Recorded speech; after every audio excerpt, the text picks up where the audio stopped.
Ortodoxia de Gilbert Keith Chesterton. Primeira parte. Narração de Ricardo Pérez Bueno. Prefácio à edição comemorativa em português. Certa vez, um jornalista perguntou a Gilbert Keith Chesterton qual o único livro que gostaria de ter caso fosse parar numa ilha deserta. Depois de uma pequena pausa, Chesterton respondeu: "Já sei, guia prático para a construção de navios." Fora a Bíblia, se eu tivesse de escolher um único livro em situação semelhante, é bem provável que seria Ortodoxia, a autobiografia espiritual de Chesterton. Fiquei encantado ao descobrir que a Mundo Cristão decidira celebrar o centenário desta grande obra lançando uma nova edição. Não entendo como os leitores se deixam atrair por um título tão imperscrutável, mas um dia foi exatamente o que fiz e minha fé nunca mais foi a mesma. Na época eu passava por um período de aridez espiritual. Tudo parecia estar velho, desgastado e sem vida. A leitura de Ortodoxia me trouxe novo refrigério e, acima de tudo, um novo espírito de aventura. Sou o homem que, com grande ousadia, descobriu apenas o que havia sido descoberto antes, disse Chesterton. Tentei criar uma nova heresia, mas quando já lhe aplicava os últimos remates, descobri que era apenas a ortodoxia. Guiado por Chesterton, cheguei ao mesmo lugar, à mesma conclusão, e o percurso foi estimulante e inesquecível. A analogia da ilha deserta aparece com frequência na obra de Chesterton, pois ele enxergava o mundo como uma espécie de naufrágio cósmico. Na busca por significado, somos como um marinheiro que acorda de um sono profundo e descobre espalhadas por todo lado peças e relíquias de um tesouro procedente de alguma civilização esquecida. Uma por uma ele apanha as relíquias, moedas de ouro, bússola, roupas finas, e tenta discernir o seu significado. Chesterton afirma que a humanidade vive essa condição. As coisas boas da terra, o mundo natural, a beleza, o amor, a alegria, ainda apresentam traços de seu propósito original, mas cada uma delas pode ser incompreendida ou mal utilizada por causa de nossa natureza decaída e amnésica. Após uma longa odisseia de dúvidas e ceticismo, Chesterton retornou à fé porque entendeu que somente o cristianismo fornecia as pistas para solucionar o mistério sobre essas relíquias. Em primeiro lugar, intuí que este mundo é incapaz de explicar-se. Segundo, passei a acreditar que o sobrenatural deve ter algum significado e que isso pressupõe a existência de alguém que lhe empresta sentido. Havia algo de muito pessoal no mundo, como se fosse uma obra de arte. Terceiro, considerei bela a antiga forma desse propósito, apesar de seus defeitos, assim como são belos os dragões. Quarto, concluí que a maneira mais apropriada de expressar gratidão a essa entidade é cultivar humildade e discrição, assim como devemos agradecer a Deus por cerveja e por vinho Burgundy, evitando beber em excesso. Por último, estranhamente me veio à mente uma impressão vaga e vasta de que, de algum modo, todo bem é um vestígio que deve ser guardado e consagrado devido à sua procedência de alguma ruína primordial. Finalmente entendi que o desespero que eu sentira, a sensação de monotonia que me incomodava com uma dor persistente, era um sintoma normal da humanidade decaída. Chesterton compara nosso estado de espírito com o de Deus, um ser forte o suficiente para exultar-se em meio à monotonia. É possível que Deus fale todas as manhãs para o sol brilhe de novo e todas as noites à lua saia mais uma vez, É possível que ele tenha um apetite insaciável de uma criança, pois nós humanos pecamos e envelhecemos, enquanto nosso Pai é mais jovem que nós. Passo a passo, Chesterton ajudou-me a rejuvenescer o apetite pela vida. Depois de descobrir ortodoxia, li muitas outras obras de Chesterton. Ele escreveu mais de 100 livros e morri de inveja quando ouvi que ele ditava quase tudo para sua secretária e que praticamente não precisava revisar o que havia criado. Adquiri de Chesterton muito mais que meros fatos ou argumentos intelectuais. Ganhei dele uma perspectiva nova, uma maneira romântica de enxergar minha fé. Ele afirmou que as virtudes pagãs, como justiça e temperança, são virtudes tristes. As virtudes cristãs, fé, esperança e amor, são virtudes alegres e exuberantes. Elas possuem certa aura de audácia, diz ele. O amor perdoa o imperdoável, se não deixa de ser virtude. A esperança não desiste, mesmo em face do desespero, se não deixa de ser virtude. E a fé acredita no inacreditável, se não deixa de ser virtude. Percebi que minha fé se reduzira a um exercício lacônico e severo de disciplinas espirituais, uma mescla triste de ascetismo e racionalismo. Minha alegria se desvanecera. Chesterton restaurou em mim um sentido romântico, uma sede pelas virtudes alegres e exuberantes. Abre aspas. O desespero não está em cansar-se do sofrimento, mas em cansar-se da alegria. Fecha aspas. O estereótipo do gordo alegre o descrevia perfeitamente. Chesterton pesava em torno de 140 quilos. Seu peso e seu fragilizado estado de saúde o desqualificaram para o serviço militar. Esse fato levou-o a trocar palavras ríspidas com uma patriota desconhecida durante a Segunda Guerra Mundial. Vendo Chesterton perambular pelas ruas de Londres, longe da guerra, essa senhora indagou, indignada: "Por que você não está na frente?" Chesterton, olhando para seu abdômen, respondeu-lhe friamente: "Cara madame, se a senhora der uma rápida olhada deste lado, vai ver que já estou." Chesterton apelava para o humor quando debatia em público com os agnósticos e ateus da época, mais notavelmente com o dramaturgo George Bernard Shaw. Imagine que nessa época um debate sobre fé era capaz de encher um auditório. Chesterton normalmente chegava atrasado, ajustava os óculos pince-nez para perscrutar suas anotações rabiscadas no punhado de papéis e passava a entreter o público, rindo alto das próprias graças e piadas. Bufando sob o amplo bigode, com os olhos cintilantes, defendia conceitos reacionários como o pecado original e o julgamento final. Quase sempre ganhava o público com seu charme arrasador e celebrava levando o oponente vencido ao pub mais próximo. Certa vez, seu contemporâneo Franz Kafka comentou: "Ele é tão alegre que parece ter encontrado o próprio Deus." Um jornal londrino promoveu extenso debate entre Chesterton e Robert Blatchford, editor de um periódico socialista. O resultado desse embate foi a publicação de Ortodoxia e de várias outras obras de apologética cristã. Quando Blatchford citava as razões pelas quais não conseguia aceitar o cristianismo, Chesterton sempre respondia com uma refutação vigorosa e bem-humorada que acabava virando de ponta cabeça os argumentos do oponente. Se eu oferecesse todas as minhas razões para ser cristão, a grande maioria seria exatamente as razões que o Sr. Blatchford daria para não o ser. Chesterton reconhecia que a Igreja não representava bem o Evangelho. Dizia que o comportamento lamentável dos cristãos gerava de fato o argumento mais forte contra o cristianismo. Os cristãos são prova cabal daquilo que a Bíblia ensina sobre a queda.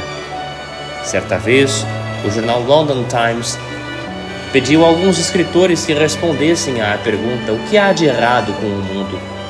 Chesterton enviou a resposta mais sucinta: prezados senhores, eu, atenciosamente, G.K. Chesterton. Chesterton parecia perceber instintivamente que numa sociedade cheia de gente sofisticada que desprezava a religião, um profeta sisudo teria muito menos impacto do que um bobo da corte. Escreveu desta forma o seu método: para responder ao cético arrogante, não adianta insistir que deixe de duvidar. É melhor estimulá-lo a continuar a duvidar, para duvidar um pouco mais, para duvidar cada dia mais das coisas novas e loucas do universo, até que, enfim, por alguma estranha iluminação, ele venha a duvidar de si próprio.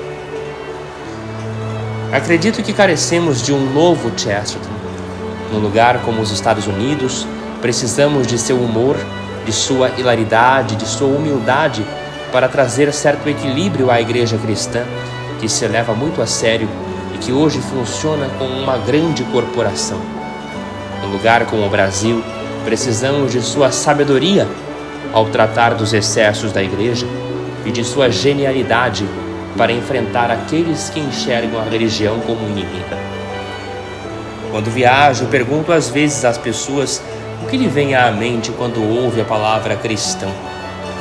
Normalmente elas respondem negativamente, descrevendo atitudes depreciativas, legalismo ou políticas ultraconservadoras. Como seria ótimo se nessa hora as pessoas se lembrassem de gente como Chesterton, pois ele não tinha nada disso. Para ele, o Evangelho era de fato as boas novas. Nos dias atuais, em que a cisão entre cultura e fé se abre ainda mais do que na época de Chesterton, poderíamos muito bem nos valer de sua mente brilhante, de seu estilo divertido e, acima de tudo, de seu espírito generoso e bem-humorado. Quando a sociedade se polariza, é como se as duas alas se posicionassem dos dois lados de um abismo para gritar desaforos uma para a outra. A abordagem de Chesterton era diferente. Ele caminhava até o centro da Ponte Pense, esbravejava um desafio a qualquer guerreiro mais ousado e então levava todos às gargalhadas. G.K. Chesterton conseguia apresentar a fé cristã com mais humor, bom ânimo e força intelectual do que qualquer outro do século passado. Com o mesmo zelo de um soldado em defesa do último reduto, ele encarava feras como Shaw, H.G. Wells, Sigmund Freud, Karl Marx e qualquer outro que ousasse explicar o mundo sem considerar Deus e sua encarnação. T.S. Eliot julgou que Chesterton fez mais, penso eu, que qualquer de seus contemporâneos para sustentar a existência dessa minoria importante para o mundo moderno. Foi o que ele fez por mim. Sempre que percebo que minha fé volta a correr o risco de tornar-se árida, vou até minha estante e apanho um livro de Chesterton. E assim começa de novo a aventura. Philip Yancey, especial para a editora Mundo Cristão. Prefácio do autor.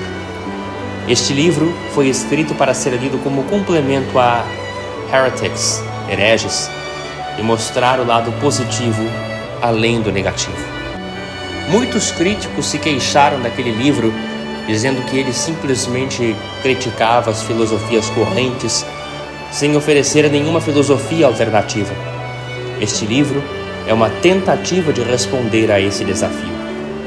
Ele é inevitavelmente afirmativo, e por isso mesmo inevitavelmente autobiográfico. O autor foi levado a recuar e enfrentar mais ou menos a mesma dificuldade que afligiu Newman ao escrever a sua apologia. Foi forçado a ser egoísta só para ser sincero. Embora todos os outros aspectos possam diferir, o motivo nos dois casos é o mesmo. O autor tem o propósito de tentar explicar não se a fé cristã pode ser abraçada, mas como ele pessoalmente passou a abraçá-lo.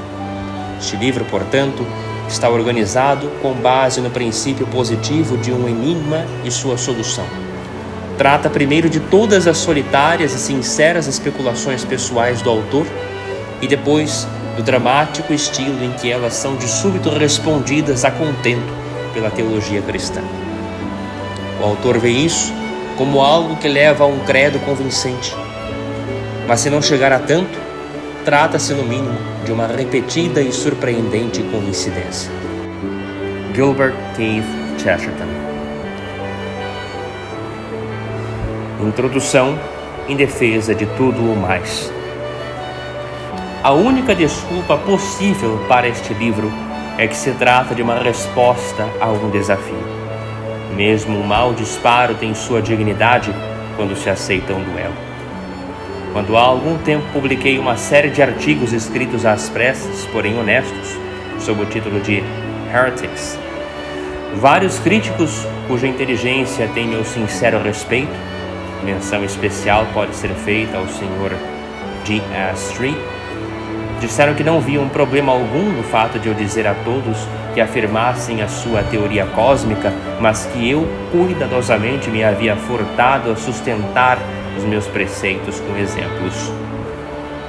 Começarei a preocupar-me com a minha filosofia, disse o Sr. Street, depois que o Sr. Chesterton tiver apresentado a dele. Talvez tenha sido uma sugestão incauta, dirigida como foi a alguém sempre mais que disposto a escrever um livro diante da mais ligeira provocação. Mas, no fim das contas, embora o Sr. Street tenha inspirado e criado este livro, ele não precisa lê-lo.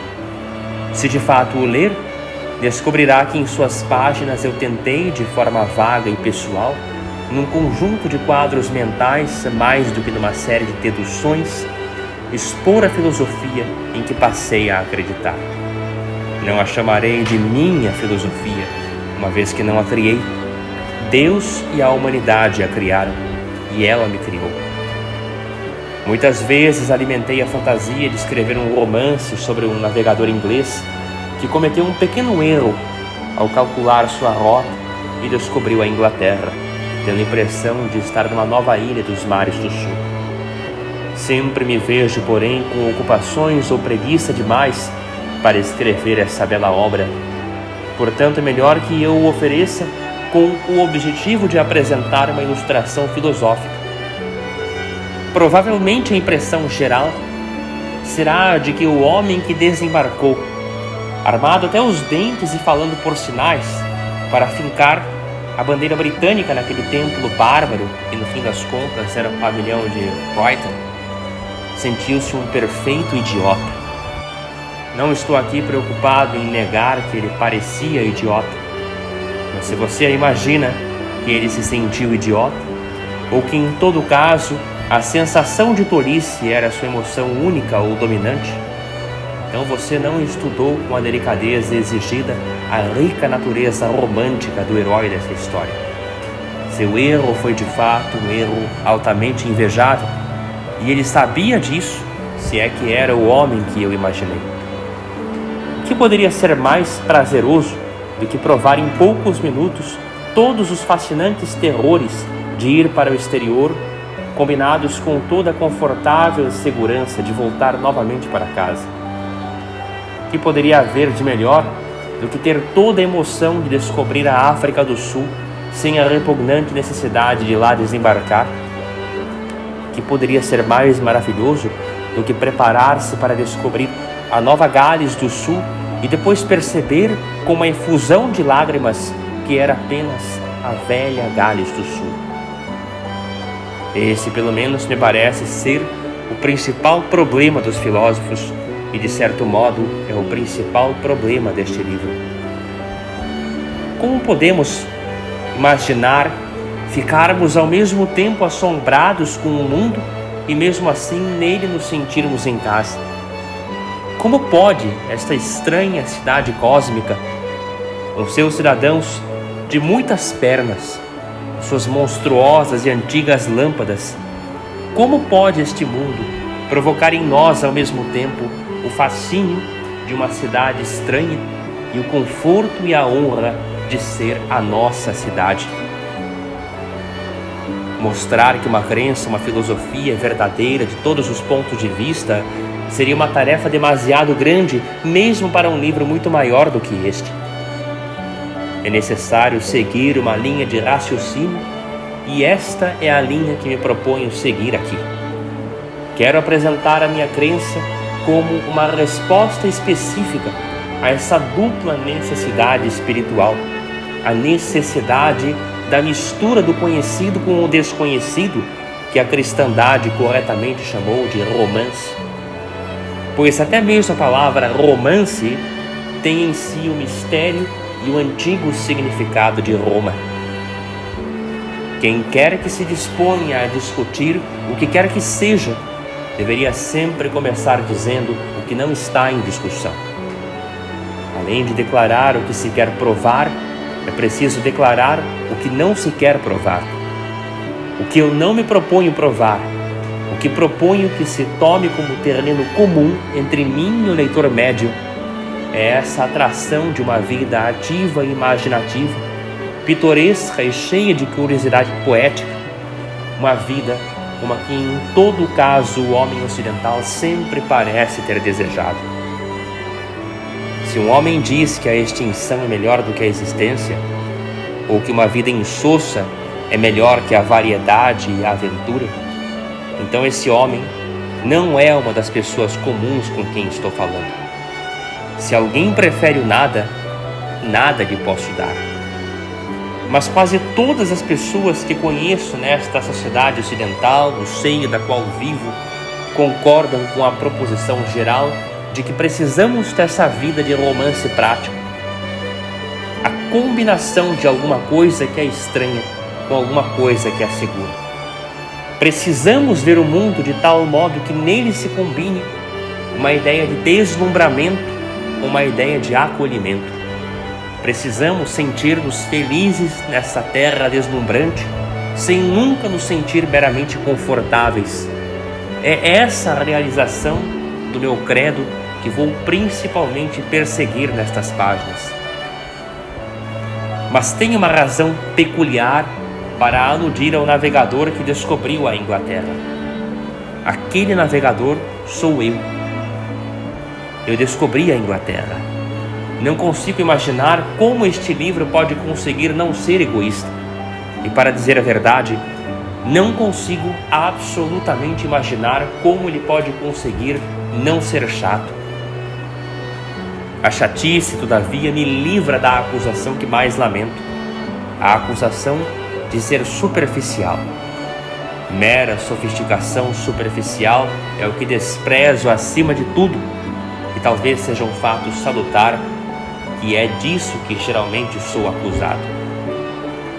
Não conheço nada tão desprezível como um mero paradoxo, uma defesa meramente engenhosa do indefensável.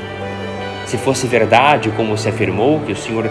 Bernard Shaw vivia de paradoxos, então ele deveria ser um mero milionário, pois um homem de sua atividade mental poderia inventar um sofisma a cada 6 minutos.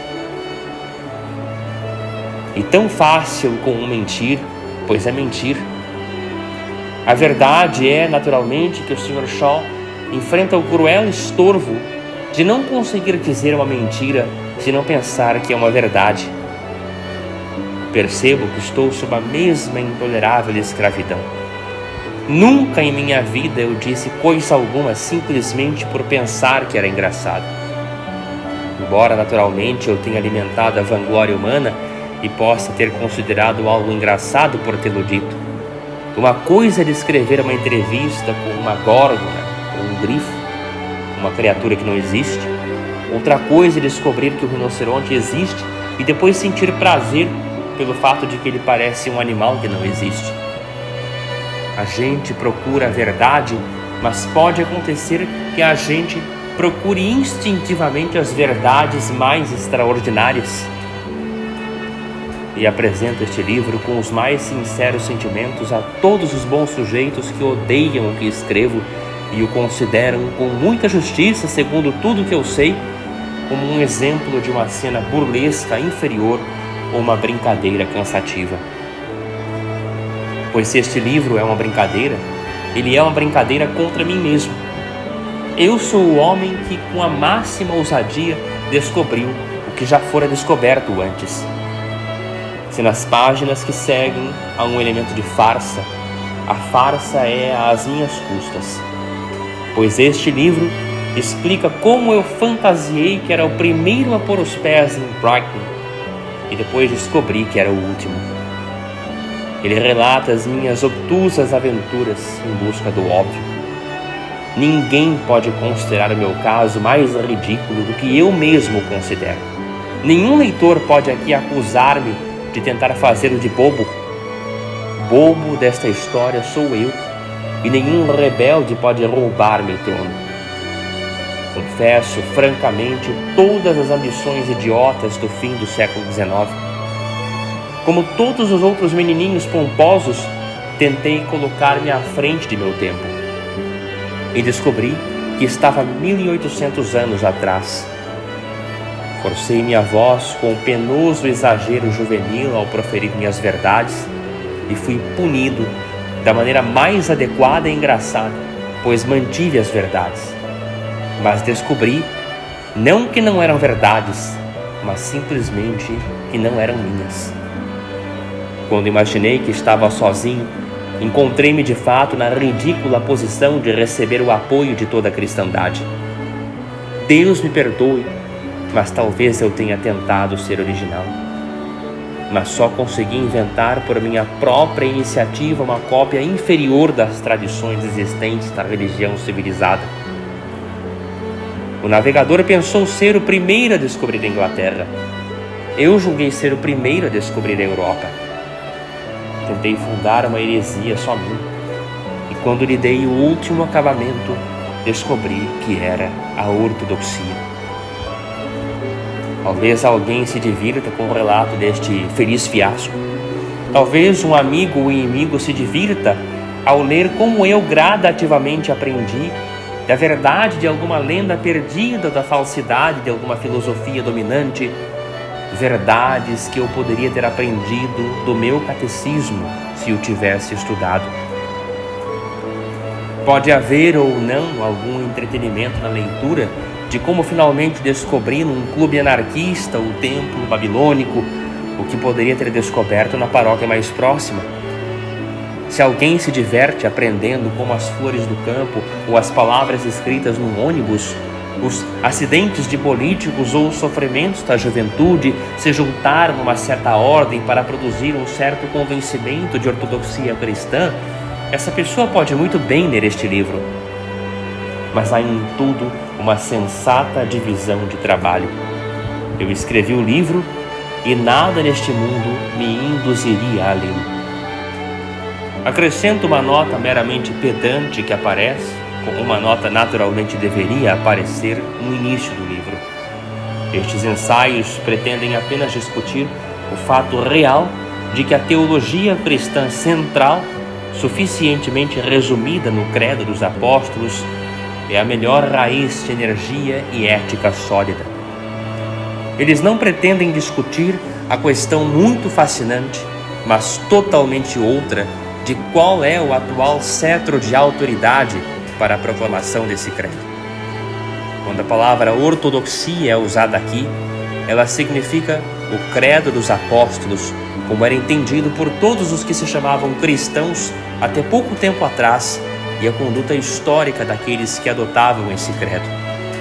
Fui forçado pelo mero espaço a restringir-me ao que recebi desse credo. Não toco a questão muito discutida entre os cristãos modernos de onde nós mesmos o recebemos. Este não é um tratado eclesiástico, mas uma espécie de autobiografia desconjuntada. Mas se alguém quiser minhas opiniões sobre a verdadeira natureza da autoridade, o Sr. G.S. Street só precisa lançar-me outro desafio e eu vou escrever outro livro. Capítulo 2. O maníaco. Pessoas completamente mundanas nunca entendem sequer o mundo. Elas confiam plenamente numas poucas máximas cínicas não verdadeiras. Lembro-me de que certa vez fiz um passeio com um editor de sucesso e ele fez uma observação que eu ouvira muitas vezes antes. É, na verdade, quase um lema do mundo moderno. Todavia, eu ouvi essa máxima cínica mais uma vez e não me contive. De repente vi que ela não dizia nada. Referindo-se a alguém, disse o editor: aquele homem vai progredir, ele acredita em si mesmo. Lembro-me de que, quando levantei a cabeça para escutar, meus olhos se fixaram num ônibus no qual estava escrito Hanwell, nota de rodapé, nome de um asilo para loucos, como será verificado mais à frente. Fim de nota de rodapé. Disse-lhe eu então: quer saber onde ficam os homens que acreditam em si mesmos? Eu sei. Sei de homens que acreditam em si mesmos com uma confiança mais colossal do que a de Napoleão ou César. Sei onde arde a estrela fixa da certeza e do sucesso. Posso conduzi-lo aos tronos dos super-homens. Os homens que realmente acreditam em si mesmos estão todos em asilos de lunáticos. Ele disse calmamente que no fim das contas havia um bom número de homens que acreditavam em si mesmos e que não eram lunáticos internados em asilos. Sim, certamente, retruquei. E você mais do que ninguém deve conhecê-los. Aquele poeta bêbado, de quem você não quis aceitar uma lamentável tragédia, ele acreditava em si mesmo. Aquele velho ministro com um poema épico, de quem você se escondia no quarto dos fundos, ele acreditava em si mesmo. Se você consultasse sua experiência profissional, em vez de sua horrível filosofia individualista, saberia que acreditar em si mesmo é uma das marcas mais comuns de um patife. Atores que não sabem representar acreditam em si mesmos, e os devedores que não vão pagar. Seria muito mais verdadeiro dizer que um homem certamente fracassará por acreditar em si mesmo. Total autoconfiança não é simplesmente um pecado. Total autoconfiança é uma fraqueza. Acreditar absolutamente em si mesmo é uma crença tão histérica e supersticiosa como acreditar em Joanna Southcote. Quem o faz traz o nome Hanwell escrito no rosto com a mesma clareza com que ele está escrito naquele ônibus. Nota de rodapé. Joanna Southcote. Ela, nascida em 1750, morta em 1814, se dizia virgem e grávida do novo Messias e chegou a ter muitos seguidores. Fim de nota de rodapé. A tudo isso, meu amigo editor deu esta profunda e eficaz resposta. Bem, se um homem não acredita em si mesmo, em que vai acreditar? Depois de uma longa pausa, eu respondi: vou para casa escrever um livro em resposta a essa pergunta. Este é o livro que escrevi para responder. Mas acho que este livro bem pode começar onde começou a nossa discussão, na vizinhança de um manicômio. Os modernos mestres da ciência, muitos se impressionam com a necessidade de iniciar todas as investigações com um fato. Os antigos mestres da religião igualmente se impressionavam com essa necessidade. Começavam com o fato do pecado, fato tão prático como as batatas. Pudesse ou não o homem ser lavado em águas milagrosas, não pairaria nenhuma dúvida de que ele desejava lavar-se. Mas certos líderes religiosos de Londres, não somente os materialistas, começaram a negar nos dias de hoje não a altamente questionável água, mas sim a inquestionável sujeira. Certos novos teólogos questionam o pecado original, que constitui a única parte da teologia cristã que pode realmente ser provada. Alguns seguidores do reverendo R. J. Campbell, em sua espiritualidade quase exigente demais, admitem a ausência de pecado em Deus, que não podem ver nem em sonhos. Mas eles essencialmente negam o pecado humano, que eles podem ver na rua. Os santos mais poderosos, assim como os mais poderosos céticos, tomaram o mal positivo como ponto de partida de sua argumentação. Se for verdade, como certamente é, que o homem pode sentir uma felicidade extraordinária em esfolar um gato, então o filósofo religioso só pode fazer uma dentre duas deduções. Ou ele deve negar a existência de Deus, como fazem todos os ateus, ou deve negar a presente união entre Deus e o homem, como fazem todos os cristãos. Os novos teólogos parecem pensar que uma solução altamente racionalista é negar o gato. Essa notável situação agora é simplesmente impossível, alimentando alguma esperança de apelo universal, começar como faziam nossos pais pelo fato do pecado. Esse fato, que para eles e para mim está mais na cara do que em nariz, é exatamente o que foi diluído ou negado de modo especial. Mas embora os modernos neguem a existência do pecado, eu acho que eles ainda não negaram a existência do asilo para lunáticos. Todos concordamos que há um colapso intelectual tão inconfundível como o desabamento de uma casa. Os homens negam o inferno, mas não por enquanto Handel. Para o objetivo do nosso argumento fundamental, este último pode muito bem estar onde aquele estava. Quero dizer que, assim como todos os nossos pensamentos e teorias eram outrora julgados por sua tendência a levar ou não o homem a perder sua alma, assim, para nosso objetivo presente, todos os pensamentos e teorias podem ser julgados por sua tendência a levar ou não o homem a perder a cabeça. É verdade que alguns falam de modo superficial e leviano da insanidade como sendo em si mesma atraente. Mas um momento de reflexão mostrará que se uma enfermidade é atraente, trata-se em regra da enfermidade dos outros. Um cego pode ser um quadro pitoresco, mas exige-se um par de olhos para ver o quadro. De modo semelhante, até mesmo a poesia mais louca da insanidade só pode ser apreciada por quem é sensato. Para o insano, a insanidade é totalmente prosaica, porque é totalmente verdadeiro. Um homem que imagina ser uma galinha é para si mesmo tão comum como uma galinha. Um homem que imagina ser um caco de vidro é para si mesmo tão sem graça como um caco de vidro. A homogeneidade de sua mente é o que o torna sem graça e o que o torna louco, e somente pelo fato de percebermos a ironia de sua ideia que nós o achamos até engraçado. É somente pelo fato de ele não ver a ironia de sua ideia que ele é internado em Handel, não por outro motivo. Em resumo, as esquisitices chocam apenas as pessoas comuns.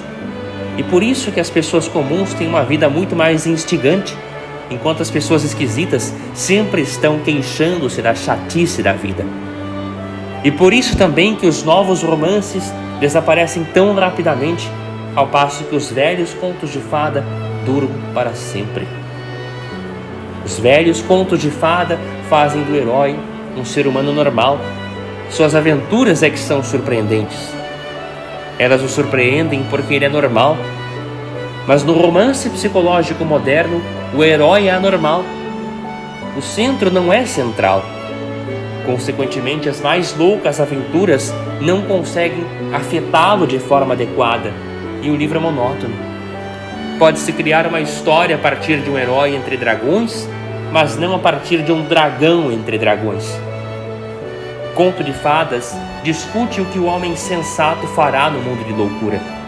O romance realista, sóbrio de hoje, discute o que um completo lunático fará no mundo sem graça. Comecemos então com um manicômio. Dessa estalagem fantástica e perversa, vamos partir para a nossa jornada intelectual. Ora, se devemos examinar rapidamente a filosofia da sanidade, a primeira coisa a fazer no caso é apagar um enorme erro comum. Por toda parte existe a noção de que a imaginação, especialmente a imaginação mística, é perigosa para o equilíbrio mental do homem. Geralmente se diz que os poetas não são confiáveis do ponto de vista psicológico, e geralmente faz-se uma vaga associação entre cingir a cabeça com uma coroa de louros e fazer loucuras. Os fatos e a história contradizem totalmente essa visão. A maioria dos poetas realmente grandes não só foi de gente sensata, mas também extremamente prática. Se Shakespeare um dia dominou cavalos, isso se deu por ser ele o homem mais indicado para fazê-lo. A imaginação não gera a insanidade. O que gera a insanidade é exatamente a razão. Os poetas não enlouquecem, mas os jogadores de xadrez sim. Os matemáticos enlouquecem e os caixas, mas isso raramente acontece com artistas criadores. Como se verá, não estou aqui em nenhum sentido atacando a lógica. Só afirmo que esse perigo está na lógica, não na imaginação. A paternidade artística é tão sadia quanto a paternidade física. Além disso, vale a pena observar que quando um poeta foi realmente mórbido, o fato geralmente se deu porque ele tinha um ponto fraco de racionalidade no cérebro. Poe, por exemplo, foi realmente mórbido, não porque era poético, mas porque era especialmente analítico. Para ele, até o jogo de xadrez era poético demais. Ele não gostava de xadrez porque era um jogo cheio de peões e castelos, como um poema. Declaradamente preferia as casas brancas do jogo de damas, por se parecerem mais com os meros pontos pretos num gráfico. Talvez o caso mais convincente seja este. Apenas um grande poeta inglês enlouqueceu, Cowper. Ele foi definitivamente levado à loucura pela lógica, pela repulsiva e estranha lógica da predestinação. A poesia não foi seu mal, foi seu remédio. A poesia preservou-lhe em parte saúde. Às vezes ele podia esquecer-se do rubro e sequioso interno para o qual seu hediondo determinismo arrastava em meio às águas caudalosas e às grandes e achatadas flores aquáticas do rio Ouse. Ele foi condenado por João Calvino e quase foi salvo por John Gilpin. Em todas as partes vemos que os homens não enlouquecem sonhando. Os críticos são muito mais loucos que os poetas. Homero é completo e bastante calmo. Os críticos é que o rasgam em trapos extravagantes. Shakespeare é exatamente Shakespeare. Apenas alguns de seus críticos é que descobriram que ele era alguma outra pessoa. E embora João Evangelista tenha visto monstros estranhos em sua visão, ele não viu nenhuma criatura tão louca como um de seus comentadores. O fato geral é simples. A poesia mantém a sanidade porque flutua facilmente num mar infinito.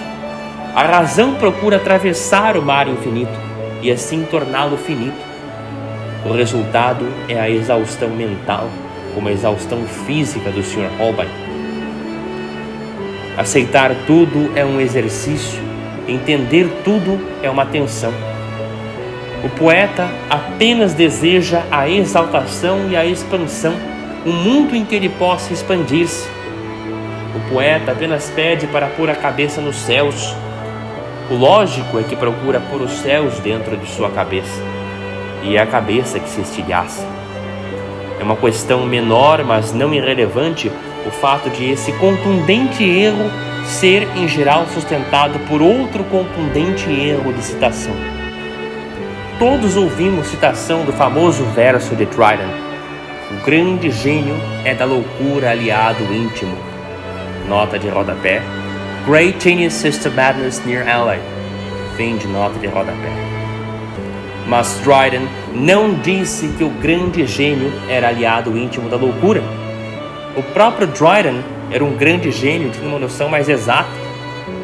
Seria difícil achar um homem mais romântico que ele, ou mais sensato. O que Dryden disse foi o seguinte: grandes inteligências muitas vezes são aliadas íntimas da loucura. O que é verdade é a mera presteza do intelecto que corre perigo de colapso. Também se poderia lembrar de que tipo de homem Dryden estava falando. Falava não de algum visionário lunático como Vaughan ou George Herbert.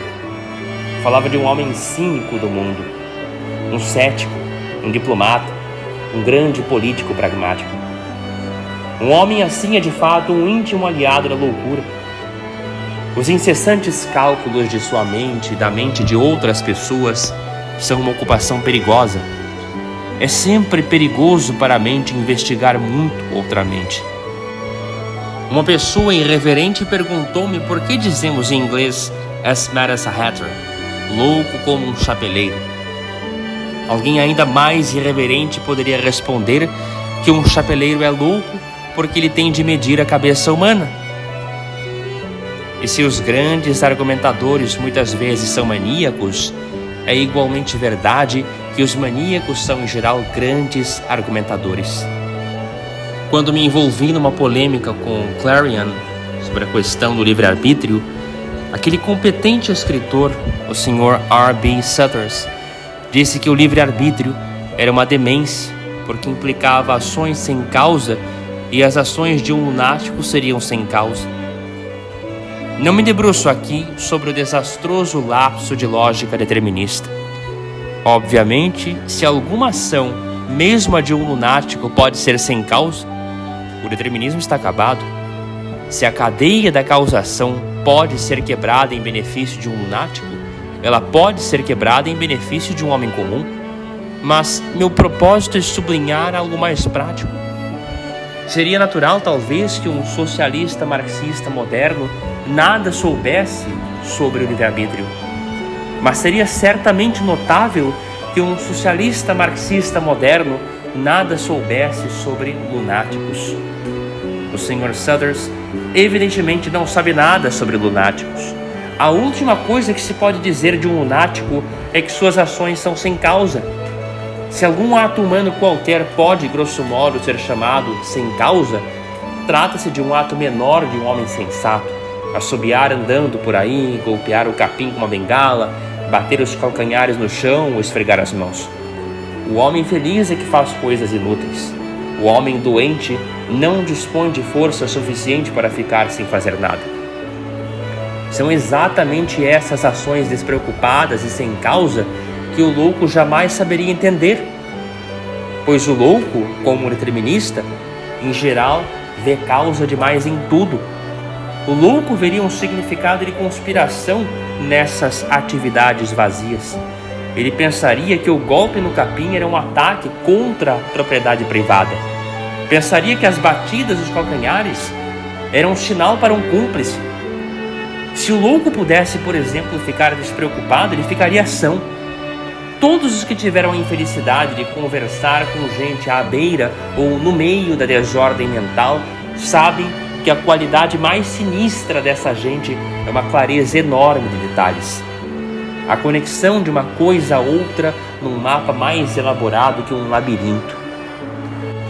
Se você discutir com um louco, é extremamente provável que leve a pior, pois, sob muitos aspectos, a mente dele se move muito mais rápido por não se atrapalhar com coisas que costumam acompanhar o bom juízo. Ele não é embaraçado pelo senso de humor ou pela caridade ou pelas tolas certezas da experiência. Ele é muito mais lógico por perder certos afetos da sanidade. De fato, a explicação comum para a insanidade nesse respeito é enganadora. O louco não é um homem que perdeu a razão. O louco é um homem que perdeu tudo exceto a razão.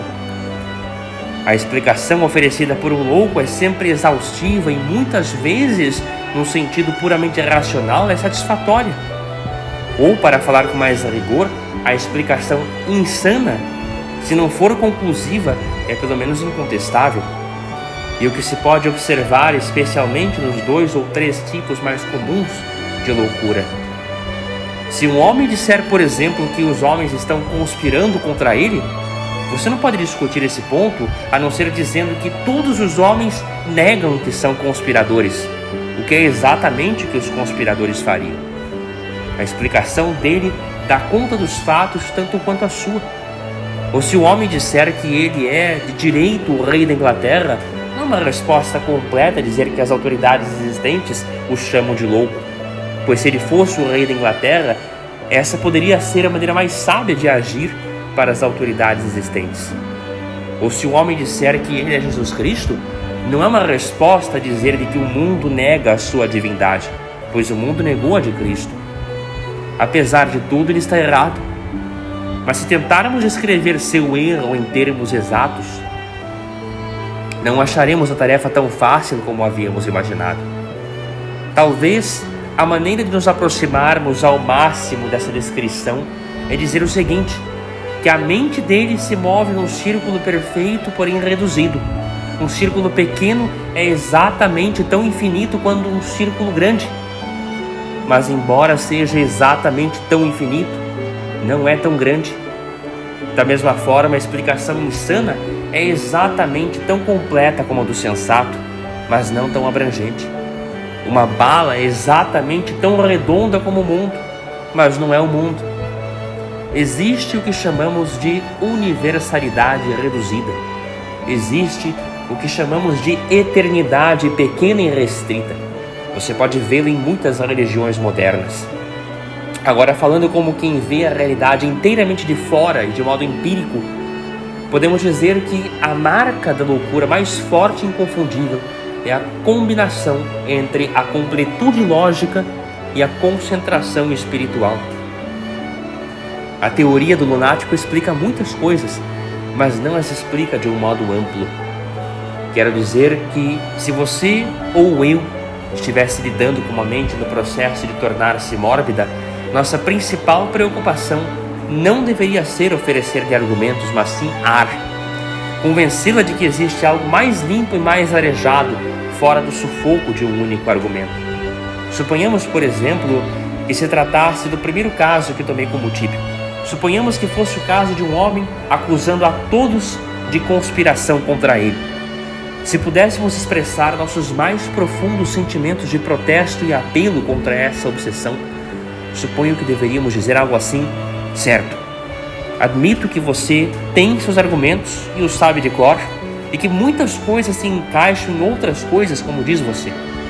Admito que a sua explicação esclarece muitos fatos, mas quantos outros ficam de fora? Não há no mundo outras histórias além da sua? Todos os homens estão ocupados com a sua ocupação. Vamos supor que os detalhes estejam corretos. Talvez quando o homem na rua causou-lhe a impressão de não ver você, só o tenha feito por astúcia. Talvez quando o policial lhe perguntou o seu nome, só o tenha feito porque já o sabia. Mas você se sentiria muito mais feliz se simplesmente soubesse que essas pessoas não lhe deram a menor atenção. Muito mais ampla seria a sua vida se o seu eu pudesse tornar-se menor dentro dela. Se você pudesse realmente olhar para os outros homens com uma curiosidade e um prazer comuns. Se você pudesse vê-los caminhando tais quais eles são em seu radiante egoísmo e viril indiferença. Você começaria a interessar-se por eles porque eles não estão interessados em você. Você fugiria desse pequeno e espalhafatoso teatro no qual o seu pequeno enredo é continuamente representado, e você iria perceber-se sob um céu mais livre, numa sala cheia de maravilhosos estranhos. Ou suponhamos que se tratasse do segundo caso de loucura, aquele do homem que reivindica a coroa. O seu impulso seria responder: tudo bem, talvez você saiba que é o rei da Inglaterra, mas por que preocupar-se com isso? Faça um magnífico esforço e você será um ser humano e desprezará todos os reis da terra. Ou poderia tratar-se do terceiro caso, do louco que chamava a si mesmo de Cristo? Se nós expressássemos o nosso sentimento, deveríamos dizer: então você é o Criador e Redentor do mundo, mas como deve ser pequeno esse seu mundo? Que céu reduzido você deve habitar, com anjos do tamanho de borboletas. Como deve ser triste ser Deus, e um Deus incompetente. Será que de fato não existe nenhuma vida mais plena? Nenhum amor mais maravilhoso do que o seu? E será que é mesmo na sua pequena e penosa compaixão que toda a humanidade deve depositar sua fé? Muito mais feliz seria você, haveria muito mais de você, se o martelo de outro Deus pudesse destruir o seu pequeno cosmos, esparramando as estrelas como lantejoulas e deixando você no espaço aberto, livre como os outros homens, para olhar para cima e também para baixo. E é preciso lembrar que a ciência mais genuinamente prática adota essa visão do mal mental. Ela não procura discutir com ele como se fosse uma heresia, mas simplesmente quebrá-lo como se fosse um encantamento. Nem a ciência moderna, nem a religião antiga acredita no pensamento completamente livre. A teologia desaprova certos pensamentos, chamando-os blasfemos. A ciência desaprova certos pensamentos, chamando-os mórbidos. Por exemplo, algumas sociedades religiosas, mais ou menos, estimularam os homens a não pensar em sexo. A nova sociedade científica definitivamente estimula os homens a não pensar na morte. Trata-se de um fato, mas é considerado um fato mórbido. E ao lidar com aqueles cuja morbidez tem um toque de mania, a ciência moderna se preocupa muito menos com a lógica pura do que um derviche dançando. Nesses casos, não é suficiente que o pobre infeliz deseje a verdade. Ele precisa desejar a saúde. Nada pode salvá-lo a não ser uma fome cega de normalidade, como a fome de uma fera. Um homem não consegue sair do mal mental só por meio de seu pensamento, pois é exatamente o órgão do pensamento que se tornou doentio, ingovernável e, por assim dizer, independente. Ele só pode ser salvo pela vontade ou a fé. No momento em que a mera razão entra em movimento, ela se move no velho sulco circular. Ele dará voltas e mais voltas em seu círculo lógico, exatamente como um homem no vagão de terceira classe do Inner Circle. Ficará girando à toa nessa linha, a não ser que execute o voluntário, vigoroso e místico ato de descer na rua Gower, nota de rodapé. Inner Circle Line, também chamada de linha virtual, porque não tem nenhuma estação de uso exclusivo. A Circle Line foi construída para ligar duas outras linhas. Fim de nota de rodapé. A decisão nesse caso é tudo. É uma porta que precisa ser fechada para sempre. Todos os remédios são remédios desesperados. Todas as curas são curas milagrosas. Curar um louco não é discutir com um filósofo, é expulsar um demônio. E por mais sóbrio que seja o procedimento de médicos e psicólogos neste assunto, a atitude deles é profundamente intolerante. Não intolerante quanto a de Maria I Sanguinária. A atitude deles é de fato a seguinte: que o louco deve parar de pensar se quiser continuar a viver. O conselho deles é a amputação intelectual. Se a sua cabeça o ofende, corte-a, pois é melhor não só entrar no reino do céu como uma criança, mas entrar como um imbecil, em vez de com todo o seu intelecto ser lançado no inferno ou no sanatório Hemel. Assim, a experiência do louco, ele em geral é argumentados muitas vezes um argumentador bem sucedido. Sem dúvida, ele poderia ser derrotado no mero raciocínio e os argumentos contra ele poderiam ser colocados de maneira lógica. Mas podem ser colocados de maneira muito mais precisa, em termos mais gerais e até mesmo mais estéticos. O louco está na limpa e bem iluminada prisão de uma ideia só. É afiado num só doloroso ponto.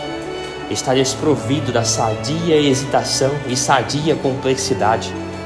Agora, como expliquei na introdução, estabeleci apresentar nestes primeiros capítulos não tanto um diagrama de uma doutrina, mas alguns quadros de um ponto de vista. E descrevi detalhadamente minha visão do maníaco por este motivo, que exatamente como eu sou afetado pelo maníaco, também sou afetado pela maioria dos pensadores modernos. Aquele inconfundível estado de espírito ou tom que ouço provindo de Hemel hoje em dia, também o ouço provindo da metade das cadeiras de ciência e cátedras de ensino da atualidade. E a maioria dos doutores da loucura são doutores da loucura em mais de um sentido. Todos apresentam exatamente aquela combinação que já observamos. A combinação de um raciocínio expansivo e exaustivo com um reduzido bom senso. São universais apenas no sentido de que tomam uma explicação superficial e a levam muito longe. mas o padrão pode estender-se infinitamente e ainda ser um padrão pequeno. Eles veem um tabuleiro de xadrez como branco sobre preto, e se o universo fosse pavimentado com ele, ainda seria branco sobre preto. Como um lunático, eles não conseguem alterar seu ponto de vista. Não conseguem fazer um esforço mental e de repente vê-lo como preto sobre branco. Tome o primeiro e mais óbvio caso de materialismo. Como uma explicação do mundo, o materialismo tem uma espécie de simplicidade insana. Ele tem exatamente a qualidade do argumento do louco. Temos simultaneamente a sensação de que ele cobre tudo e a sensação que deixa tudo de fora. Contemple algum materialista capaz e sincero, como por exemplo o Sr. McCabe, e você terá exatamente essa sensação única. Ele entende tudo e nada parece digno de entendimento. O cosmos dele é completo em todos os rebites e engrenagens, mas mesmo assim seu cosmos é menor que o nosso mundo. De certo modo, o esquema dele, como o lúcido esquema do louco, parece não ter consciência das energias alheias e da grande indiferença da Terra. Ele não pensa nas realidades da Terra, nas pessoas em luta, ou nas mães orgulhosas, ou no primeiro amor, ou no medo do lar. A Terra é muito grande e o cosmos muito pequeno. O cosmos é praticamente o menor buraco em que o homem pode esconder a cabeça. É preciso entender que não estou discutindo a relação desses credos com a verdade, mas, no momento presente, apenas a sua relação com a saúde.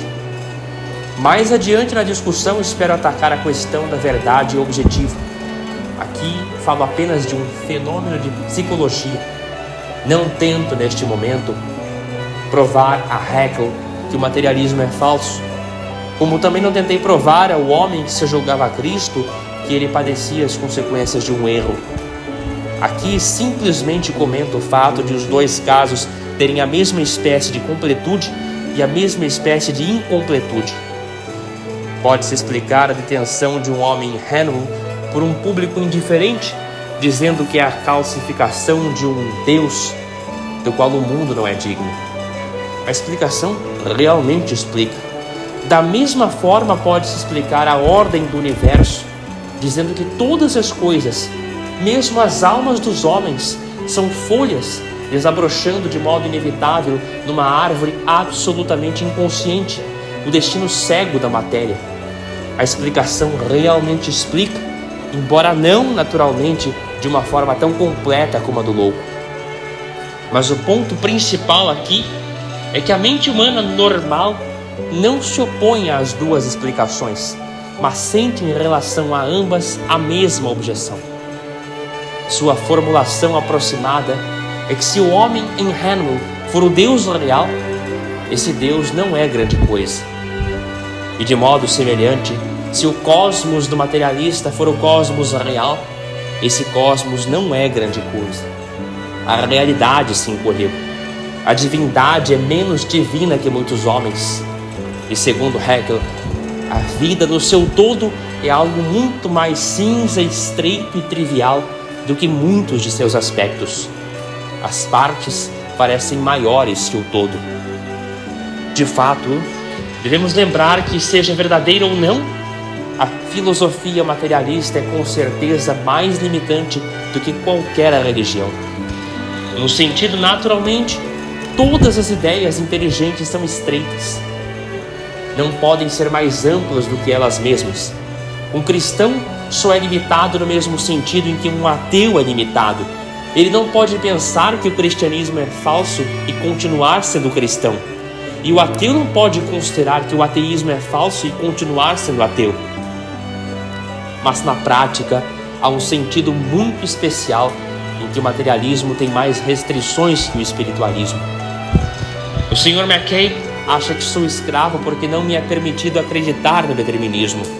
Eu acho que o Sr. McCabe é escravo porque não me é permitido acreditar em fadas. Mas, se examinarmos os dois vetos, veremos que o dele é realmente um veto mais puro que o meu. O cristão tem perfeita liberdade para acreditar que existe uma considerável quantidade de ordem estabelecida e desenvolvimento inevitável no universo.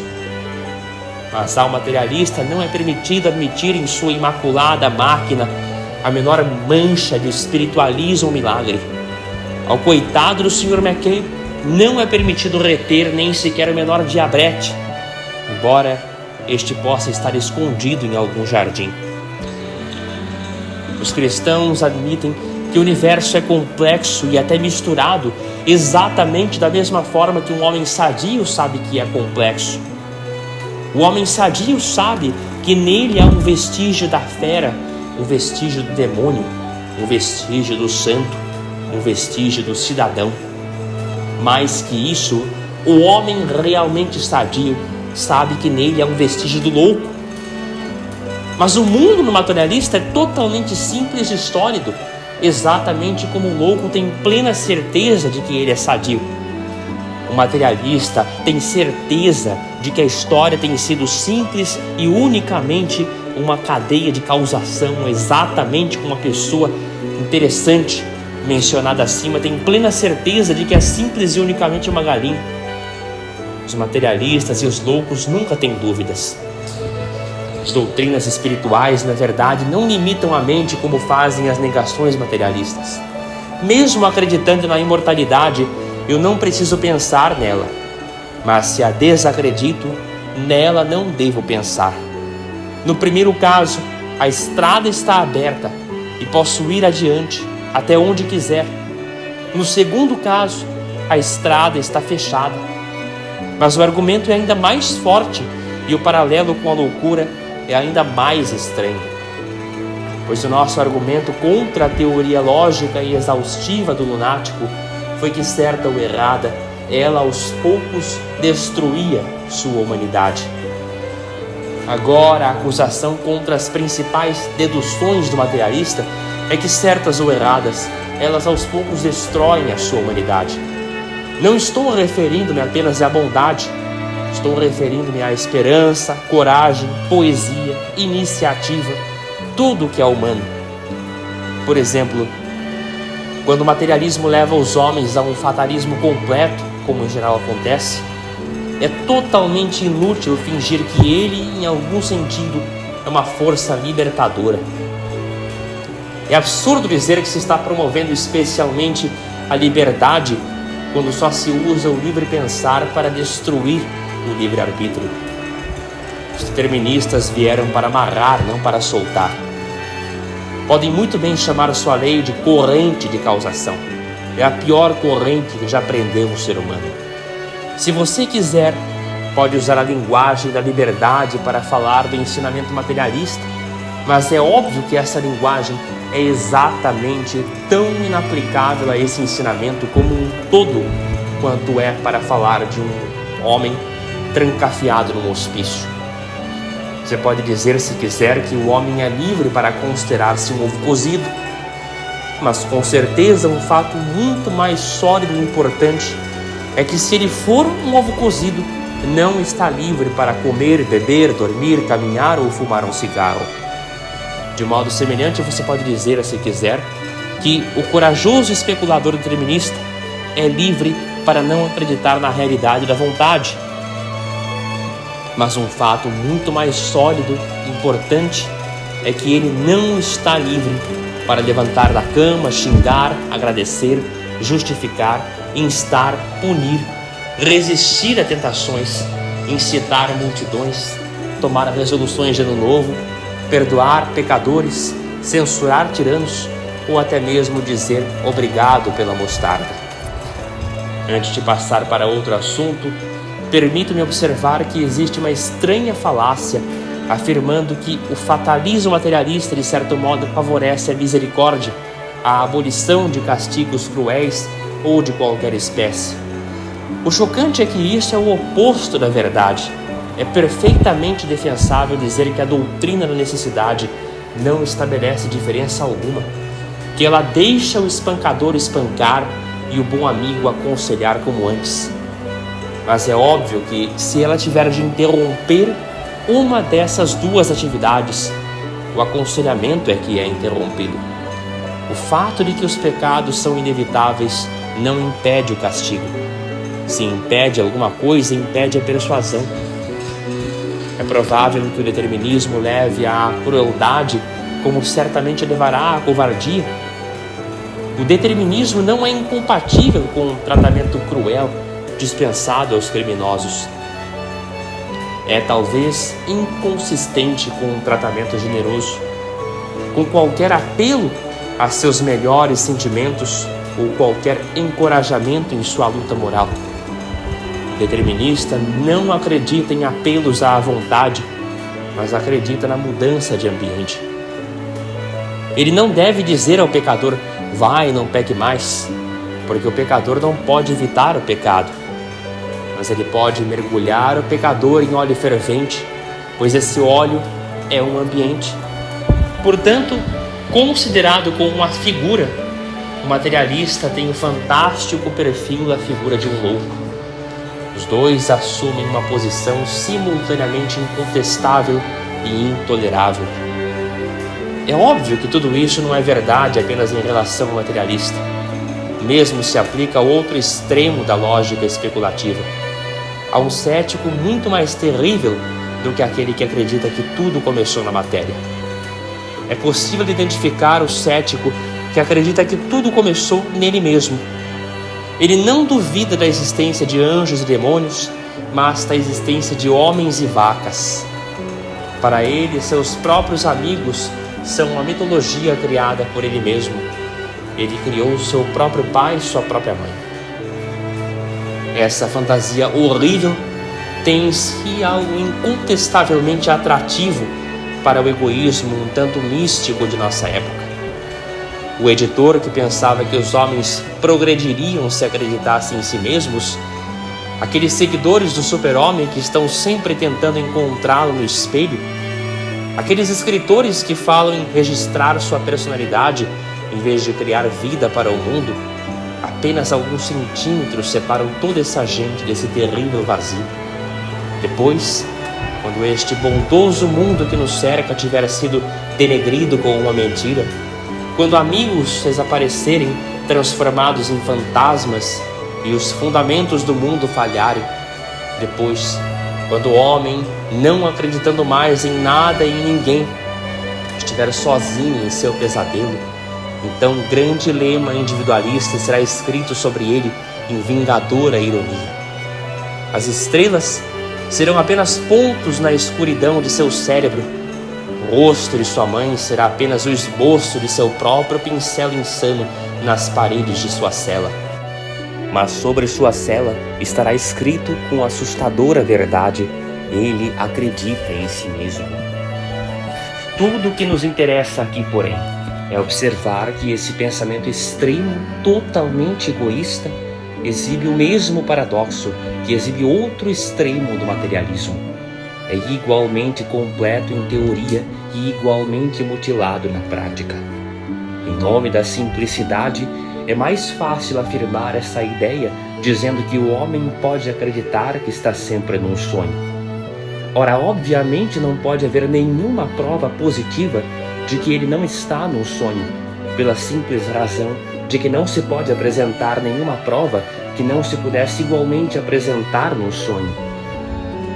Mas se o homem começasse a incendiar Londres e a dizer que a sua governanta logo o acordaria para tomar o café da manhã, nós deveríamos prendê-lo e colocá-lo com outros lógicos naquele lugar ao qual aludimos várias vezes no decorrer deste capítulo. O homem que não consegue acreditar nos seus sentidos e o homem que não consegue acreditar em nada além de seus sentidos, os dois são insanos, porém a insanidade deles não é provada por algum erro na sua argumentação, mas pelo erro evidente de sua vida. Os dois se trancaram em duas caixas, em cujo interior estão pintados o sol e as estrelas. Os dois estão incapacitados de sair, um para entrar na saúde e felicidade do céu, o outro nem sequer para entrar na saúde e felicidade da terra. A posição deles é bastante razoável, mais que isso, Num sentido, é infinitamente razoável, exatamente como uma moeda de 10 centavos é infinitamente circular. Mas existe isso que conhecemos como uma infinidade mesquinha, uma eternidade vil e escrava. É engraçado notar que muitos de entre os modernos, céticos ou místicos, tomaram como seu distintivo um certo símbolo oriental, que é exatamente o símbolo dessa nulidade extrema. Quando querem representar a eternidade, eles a representam usando uma serpente com seu rabo na boca. Há um chocante sarcasmo na imagem dessa refeição nada agradável. A eternidade dos fatalistas do materialismo, a eternidade dos pessimistas orientais, a eternidade dos arrogantes teosofistas e cientistas mais altos de hoje está de fato muito bem representada pela serpente comendo o próprio rabo, um animal aviltado que destrói até a si mesmo. Este capítulo é puramente prático e diz respeito àquilo que constitui a marca e o elemento principal da insanidade.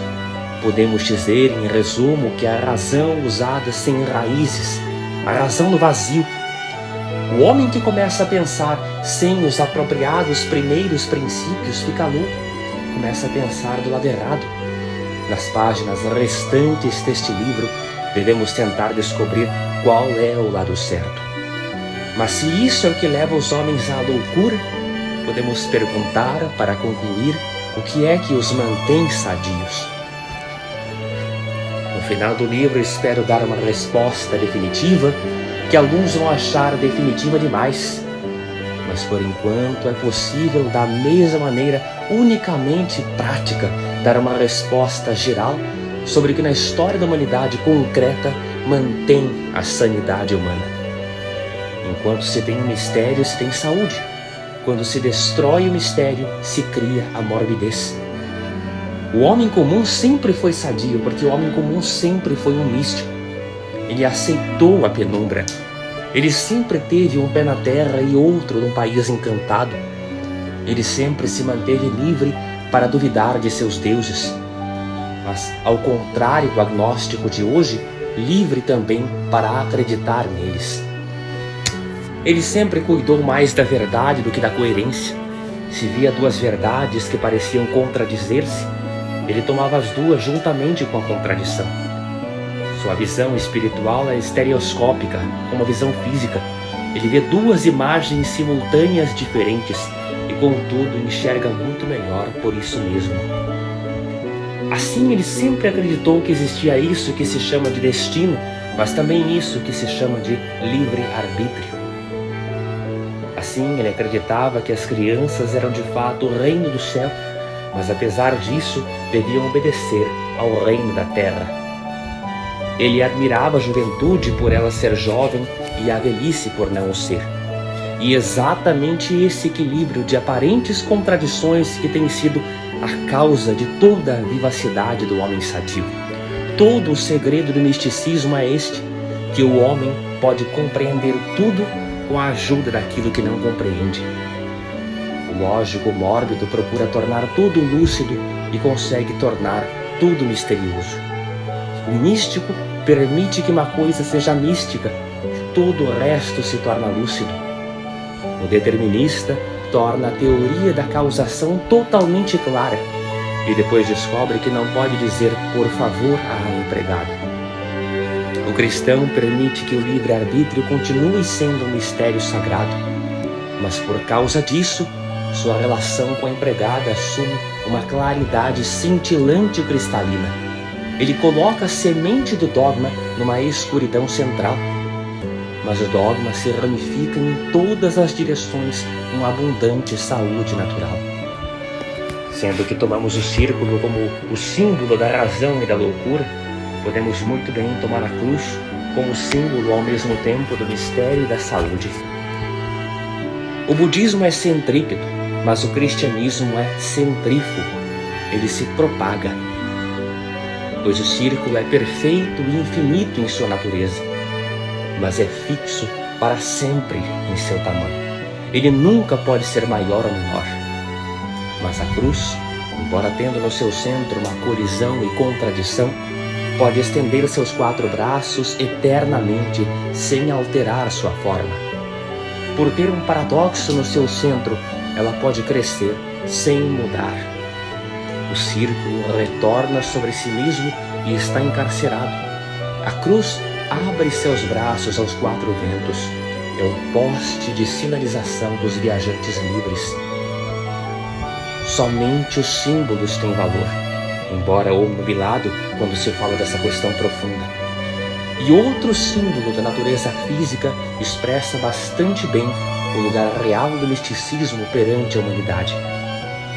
A única coisa criada para a qual não podemos olhar é a única coisa em cuja luz olhamos para tudo. Como o sol ao meio-dia, o misticismo explica todas as outras coisas por meio da luz ofuscante de sua vitoriosa invisibilidade.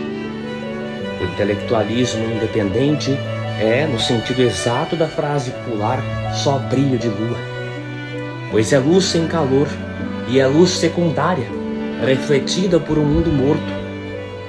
Mas os gregos estavam certos quando fizeram de Apolo o deus tanto da imaginação quanto da sanidade, pois ele era ao mesmo tempo o patrono da poesia e o patrono da cura. De dogmas necessários e de uma crença especial falarei adiante, mas aquele transcendentalismo pelo qual todos os homens vivem ocupa primeiramente a posição semelhante à do sol no céu. Temos consciência dele como uma espécie de esplêndida confusão. É algo brilhante e informe, ao mesmo tempo fulgor e borrão. Mas o círculo da lua é tão claro e inconfundível, tão recorrente e inevitável, como o círculo de Euclides sobre um quadro negro. Pois a lua é absolutamente razoável, e a lua é a mãe dos lunáticos. Ela deu a todos eles o seu nome.